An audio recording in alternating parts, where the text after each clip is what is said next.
एक समय था जब भारत में अंग्रेजों ने अपनी सभाओं के बाहर लिख रखा था कि यहाँ भारतीय और कुत्तों का प्रवेश मना है। इस तरह से हम भारतीयों को बेइज्जत करा जाता था। और देखिए आज वह समय आ गया है जब उसी ब्रिटिश देश की पार्लियामेंट में एक भारतीय पीएम बना है और उसी ब्रिटेन के पीएम हाउस जिसको 10 डाउनिंग स्टेट कहा जाता है उसमें एक भारतीय पीएम बनकर गया और उसने अपने कुत्ते के साथ में उस घर में फोटो खिंचवाई और उसको सबके साथ साझा करा। यह पूरी दुनिया को जवाब है कि आप हमें कुछ समय तक तो दबा सकते हैं लेकिन अंत में हमारा ही डंका पूरी दुनिया में बजेगा। ब्रिटेन के पीएम ऋषि सुनक ने सिर्फ भारतीय होने पर ही नहीं हमें हिंदू होने पर भी गर्वान्वित किया है। आज हमारे देश में ही जब कोई व्यक्ति अपनी शिखा रखता है, अपने माथे पर तिलक लगाता है, त्रिपुंड लगाता है, भारतीय परंपराओं की वेशभूषा पहनता है तो उसे बड़ा ही पिछड़ा समझा जाता है, उसे हीन भाव से देखा जाता है। लोगों को लगता है कि ये तो गाँव का है, यह तो कम पढ़ा लिखा है, यह अंधविश्वासी है और यह एक रूढ़िवादी है। इस वजह से कई सारे लोग अपनी परंपराओं को अपने घर में या मंदिर तक ही सीमित कर लिया है। उन्हें सार्वजनिक जगहों पर अपने वेशभूषा, अपने तिलक, अपनी शिखा के साथ जाने में शर्म आने लगी है। और वहीं 15 अगस्त 2023 को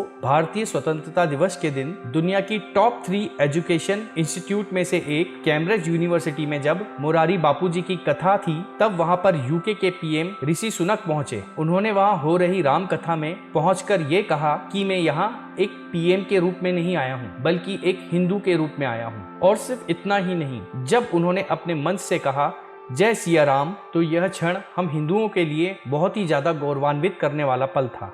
बापू, जय Siya Ram. It is truly an honor and a pleasure to be here today at Morari Bapu's Ram Katha at the University of Cambridge on Indian Independence Day.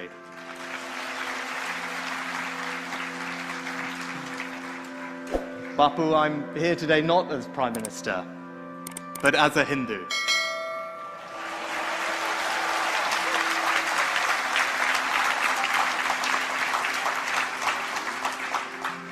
आप खुद ही सोचिए कि जहां भारत में एक तरफ सेड्यू सेकुलरिज्म का फैशन चल रहा है, कुछ लोगों को अपने आप को हिंदू बोलने में शर्म आती है, तो वहीं यूके के प्राइम मिनिस्टर खुलकर राम कथा में जाते हैं और अपने आप को हिंदू बताते हैं, जय सिया राम बोलते हैं। सिर्फ इतना ही नहीं, ऋषि सुनक ने कईयों बार खुले मन से कहा है कि उन्हें अपने हिंदू धर्म होने पर गर्व है। उन्होंने कहा है कि मेरा धर्म मुझे देश के लिए सबसे बेस्ट काम करने के लिए प्रेरणा देता है, साहस देता है। श्री राम से मुझे हमेशा प्रेरणा मिली है, विनम्रता के साथ शासन कैसे करना चाहिए और अपने काम को निस्वार्थ भाव से कैसे करें, यह मुझे श्री राम जी से ही सीखने को मिला है। सिर्फ इतना ही नहीं, ऋषि सुनक ने कहा था कि उन्होंने जब ब्रिटेन की पार्लियामेंट में पीएम पद की शपथ ली थी तो उन्होंने गीता पर हाथ रखकर ही शपथ ली थी। ऋषि सुनक ने बिना डरे ही पीएम बनने से पहले भी कई बार खुले मन से अपने आप को हिंदू बताया है। उन्हें यह डर कभी ना था कि कहीं मेरे हिंदू होने से मेरी राजनीति में कोई खतरा आ जाए। जिसे अपने हिंदू होने पर गर्व होता है उसे हिंदू धर्म भी संरक्षित करता है। इसके अलावा ऋषि सुनक ने बताया कि वह कृष्ण जन्म पर मंदिर जाते थे,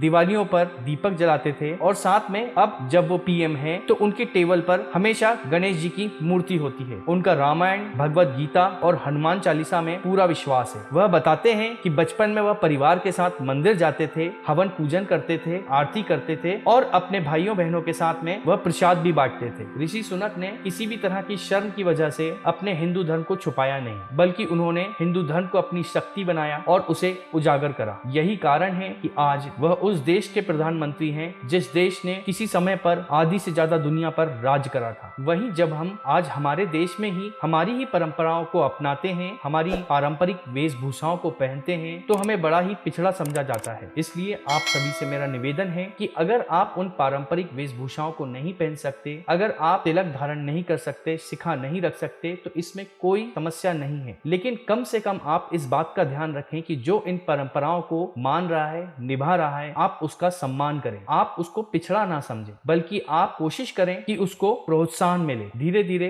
जब हम अपनी परंपराओं को अपनाएंगे तो आप देखिएगा आने वाले समय में पूरी दुनिया में हिंदू धर्म का ही बोलबाला होगा। अगर यह वीडियो आपको पसंद आया है तो वीडियो को लाइक करें और हमारे चैनल को सब्सक्राइब करें।